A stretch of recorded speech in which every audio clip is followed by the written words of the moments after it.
जे काय अत्यंत अश्लील असं चित्रीकरण काल त्यांनी दाखवलं, सतत चालू आहे आणि सगळ्या लिमिट त्यांनी पार केलेल्या आहेत, सगळी हद्द पार केलेली आहे.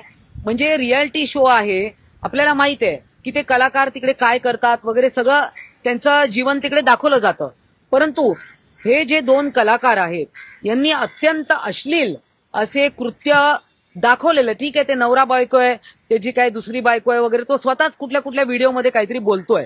परंतु तुम्ही जे करताय ते सगळंच जगाला तुम्हाला दाखवायचंय का?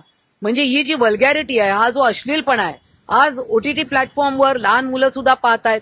आपण पाहतोय की बलात्काराच्या घटना वाढत चालल्या आहेत. आता कालच अँटॉपिलमध्ये एका 14 वर्षाच्या मुलीवर बलात्कार केला, माथेरानला नेऊन तिच्या मित्रांनी, आणि ते पूर्ण बलात्काराचं शूटिंग केलं आणि ते सगळीकडे व्हायरल केलं.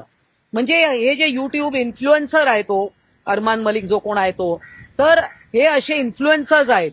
हे कोवळ्या मनावर त्यांचं बोललेलं, त्यांचं कृत्य केलेलं हे लोकांच्या मनावर इन्फ्लुएन्स करतं. त्याचा परिणाम होतो, त्याचा पगडा जे त्यांना फॉलो करतात ते सगळं पाहत असतात, त्याचं अनुकरण करतात. आज आपण पाहतोय की बलात्कार होत आहेत, त्याचं चित्रीकरण करायला लागली आहेत आणि हे अत्यंत वाईट आहे. आणि तो स्वतःला हिंदू म्हणवतो, दुसरी बायको आहे काय, आता ते पर्सनल विषय अनेक आहेत त्याच्यामध्ये. परंतु हे अशा पद्धतीचं जे काय दाखवलं जात आहे, ओटीटी प्लॅटफॉर्म्सला सेन्सॉरशिप आणावी, हे आम्ही पुढच्या आठवड्यात आम्ही नवी दिल्लीला जाणार आहोत आणि इन्फॉर्मेशन अँड ब्रॉडकास्टिंग मिनिस्टरला भेटणार आहोत.